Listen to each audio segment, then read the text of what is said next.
Сонымен құрметті көрермендер, біздің айтқан таңғы кеңестеріміз кәделеріңізге жарады ғой деген сенімдеміз. Ал біздер қазір студиямыздың қонағы десек болады, сарапшысы Шаштараз Ерлан Айнабековтың кеңестеріне құлақ түрейік. Қош келдіңіз.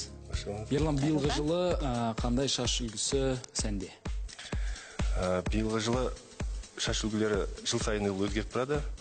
Яғни қазіргі заман талабына сай, бірақ қазір таңда еуропалық шаш үлгілер жеңіл ғана жинап, немесе жеңіл ғана жасай салу қазір сәнде. Ал арнайы бұлай аса күрделі жұмыс, ол сәнде шығып бара жатыр. Сонымен бүгін біз қандай шаш үлгісін тамашалаймыз? Мен сіз қазіргі таңда сол барша әйел қыздарымыздың проблемасы таңертең жұмысқа барар сәтте шаш үлгілерін жинау, немесе шаш пен макияжды үлкен проблема. Сол себептен шаш жинаудың бір жеңіл түрін көрсетейін. Олай болса, біз көруге дайынбыз, тамашалауға. Мен асыға күтіп тұрмын. Ерлан, мына жерде байқасам, сіз резинканы екі жағынан мынандай невидимкамен қыстырып қойған екенсіз. Бұл сіздің бір құралдарыңыздың бірі ма, ол қалай? Жоқ, бұл яғни қарапайым невидимка және резинка. Оны яғни өзіміз әйел қыздар өздерін былай жинап жатады, ол қолайсыз болғандықтан ұзын шаштарға ол өте ыңғайлы. Қазір мен жұмыс барысында көрсетемін, ыңғайлы болған. Өзіңіз де көресіз. Әуелі аламыз. Яғни шашты ортасынан емес, бір жағынан бөлеміз. Көріп тұрғандайыңызда жай ғана қатты тартпай қысамыз. Мен сіздің қасыңызға қарай өтейін, маған өте ылғи болып бара жатыр. Көргендеріңіздей. Иә, міне. Невидимканы яғни бір рет айналдырамыз. И басты жағынан көрінбейді. Міне осылай оңай тәсілмен оңай ғана шашты жинап алуға болады екен. Жақсы. Келесі. Мен де енді шашымды солай жинайтын боламын. Яғни ол шаш көлеміне қарай начес саламыз. Егер жұқа шаш болса көбірек, мына көріп тұрғандағындай қалың шаш болса, жай ғана жеңіл начес саламыз.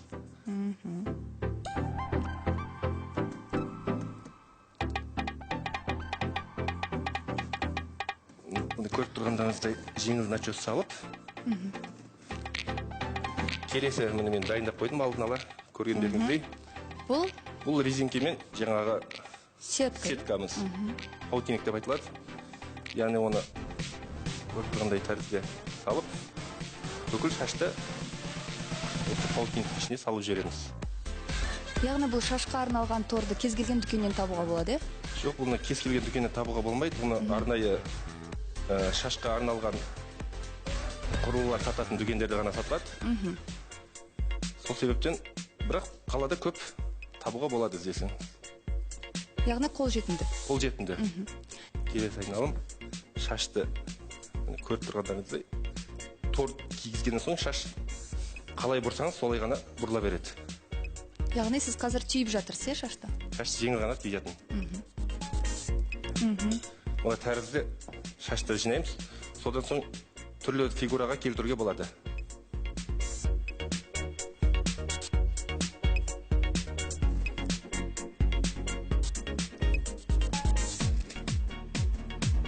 Яғни шашты жақсылап бекітеміз.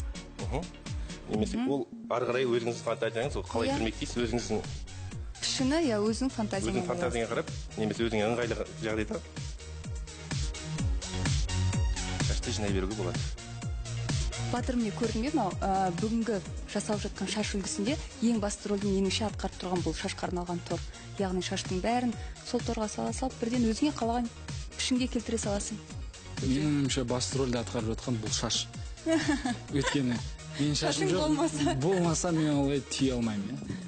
Бұл шаш үлгісі маған келмейді екен. Өкінішке орай. Келіп жаса қара жетін деп пе?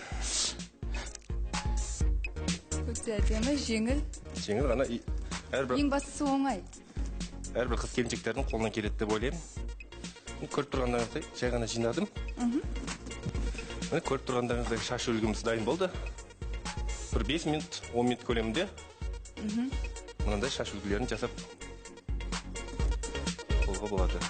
Жақсы, Ерлан, сізге үлкен рахмет осындай кеңесіңізбен бөліскеніңізге. Ал құрметті көрермендер, біз бағдарламамызды одан ары қарай жалғастырамыз.